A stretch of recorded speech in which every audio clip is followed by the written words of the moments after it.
கன்னிராசினரி இந்த வாரம் எப்படி இருக்கு? தேர்தலுக்கு முன்னதாக இப்படி ஒரு நிலைமை வந்துடக்கூடாதா? கிரகங்கள் இப்படி சஞ்சரித்திருக்க கூடாதா? போய் நல்ல பலன்களை அருள் செய்திருக்கலாமே அப்படின்னு நினைக்கலாம். ஏன்னா ஜோதிடம் பற்றி இப்ப எல்லாருக்கும் தெரிய ஆரம்பிச்சிருக்கு.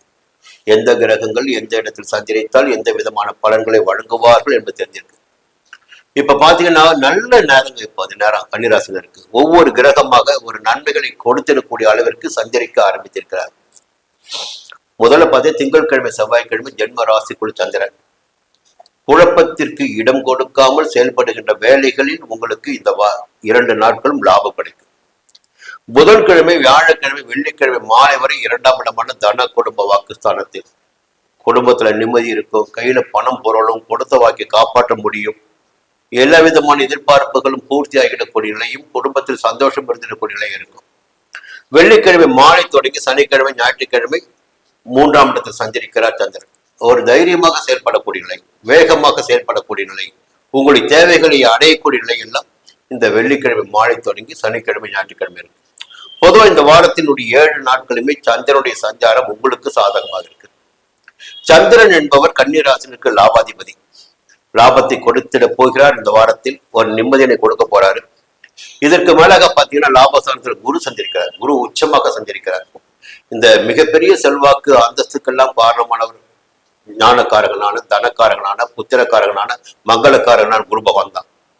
அந்த குரு 11ஆம் இடத்தில் சஞ்சரிக்கின்ற போது வரவு என்பது அதிகரிக்கும், செல்வாக்கு என்பது உயரும், பெரியோருடைய இடத்தில் நமக்கென்று ஒரு இடம் கிடைக்கும்.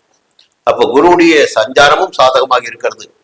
அவருடைய 3 பார்வைகள் எங்கே போகிறது பாத்தீங்கன்னா உங்க ராசிக்கு 3ஆம் இடத்திற்கு குரு பார்வை கிடைக்குது. அப்ப தைரியமாக செயல்படக்கூடிய நிலை உங்களுக்கு ஏற்பட்டுடும். 5ஆம் இடத்துக்கு குரு பார்வை கிடைக்குது. பிள்ளைகள் மீது இருந்த கவலை போயிடும். பிள்ளைகளுக்காக இருக்கின்ற முயற்சிகள் வெற்றியாகும். பூர்வீக சொத்தில் ஏற்பட்ட பிரச்சனைகள் விலகும். பூர்வ புண்ணிய பலன்கள் கிடைக்க ஆரம்பிக்கும். எல்லாவற்றுக்கும் மேலாக பாத்தீங்கன்னா இந்த 7ஆம் இடம் இருப்பாருங்க. 7ஆம் இடம் தான் இப்பொழுது உங்களுக்கு சங்கடங்களை உண்டாக்கி கொண்டிருக்கின்ற இடமாக இருக்கிறது. 7ஆம் இடத்தில் கர்மகாரகன் சனி பகவான் சஞ்சரித்துக் கொண்டிருக்கிறார். நட்புகளால் பிரச்சனை ஏற்பட்டுக் கொண்டிருக்கிறது. குடும்பத்தில் நிம்மதியற்ற நிலை இருக்கிறது. புரியுங்களா? அப்ப ஒற்றுமை என்பது இந்த நேரத்தில் குறைவானதாக இருக்கிறது. இப்ப அது 7ஆம் இடத்தில் சஞ்சரித்துக் கொண்டிருக்கின்ற கண்டக சனிக்கு குருவுடைய பார்வை கிடைக்கிறது. குருடைய 9ஆம் பார்வை கண்டக சனிக்கு கிடைக்கிறது. அப்போ 2-3 விஷயங்களை பார்க்கணுங்க.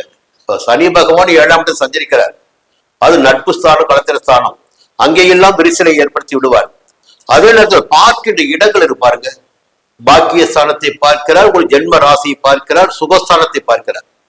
இப்ப குருவுடைய பார்வை சனிக்கு கிடைக்கின்ற போது சனி பகவானால் பார்வைகளால் ஏற்பட்ட சங்கடங்களும் விலக ஆரம்பிக்கும்.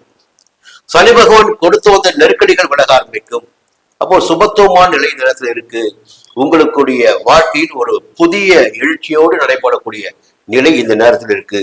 குருவுடைய பார்வைகள் 3 பார்வைகளுமே உங்களுடைய சங்கடங்களை நீக்கி சந்தோஷத்தை அடைய வைத்திடக்கூடிய அளவிற்கு, செல்வாக்கினை அடைய வைத்திடக்கூடிய அளவிற்கு, புகழோடு வாழ்ந்திடக்கூடிய அளவிற்கு குருடைய பார்வைகள் இருக்கு. இந்த நேரத்தில் ராகு உங்களுக்கு எப்பொழுதுமே பக்கபலமாக இருந்து கொண்டிருக்கிறார். 6ஆம் இடத்து ராகு ஆற்றலை அதிகரித்து உங்களை ஒரு தனி மனிதனாக நடைபெற வைத்துக் கொண்டிருக்கிறார். தைரியசாலியாக வேகமாக செயல்பட வைத்து உங்களுடைய விருப்பங்களை பூர்த்தி செய்து கொண்டிருக்கிறார் ராகு பகவான். இந்த வம்பு வழக்கு வந்தா சமாளிக்க முடியும், எதிர்ப்பு வந்தா சமாளிக்க முடியும். புரியுதுங்களா? உங்களை எதிர்த்து இந்த நேரத்தில் எவரும் எதுவும் செய்துவிட முடியாது. அதுதான் இப்பொழுது கன்னிராசினுடைய நிலை. அதற்கு மேல செவ்வாய் பார்த்தீங்கன்னா 9ஆம் இடத்துல அஷ்டமாதிபதி பாக்கியஸ்தானத்தில் சஞ்சரிப்பது என்பது ஒரு யோகம் தான். செவ்வாய் முருக கடவுள், ரத்தக்காரகன், யுத்தக்காரகன், வேகக்காரகன். புரியுங்களா? அவர் பாக்கியஸ்தானத்தில் சஞ்சரிக்கின்ற போது கொஞ்சம் வேகமாக செயல்படக்கூடிய நிலையெல்லாம் உங்களுக்கு உண்டாகும். எல்லாவற்றிலும் ஒரு யோகம் இருக்கு. இந்த கேது 12ஆம் இடத்துல மோட்சஸ்தானத்தில், புரியுங்களா, கொஞ்சம் செலவுகளை கொஞ்சம் கவனமா இருங்க, அது போதும். புதன் 10ஆம் இடத்துல வக்ரமா இருக்காரு. சுக்கிரன் 11ஆம் இடத்துல நல்லபடியா நிம்மதியான சூழ்நிலையினை சுக்கிரன் ஏற்படுத்தி கொடுக்கிறார். இந்த வாரத்தில் கிரகங்கள் பெருமளவில் உங்களுக்கு சாதகமாக இருக்கிறது. சூரியனும் 10ஆம் இடத்துல பாத்தீங்கன்னா ஒரு அரசியல் செல்வாக்கு என்பது இந்த நேரத்தில் உங்களுக்கு ஏற்படும். உத்தியோகத்தில் இருப்பவர்களுக்கு நிம்மதியான நிலை, எதிர்பார்த்த இடமாற்றம், பதவி உயர்வு கிடைக்கும். புதிய தொழில் தொடங்குகின்ற முயற்சி வெற்றியாகும். வேலைக்காக எடுக்கின்ற முயற்சி வெற்றியாகும். வெளிநாட்டு வாய்ப்புகள் சாதகமாகும். எல்லா வகையிலுமே இந்த வாரம் உங்களுக்கு ஒரு யோகமான வாரம். மீண்டும் அடுத்த வாரம் சந்திக்கிறேன். நன்றி.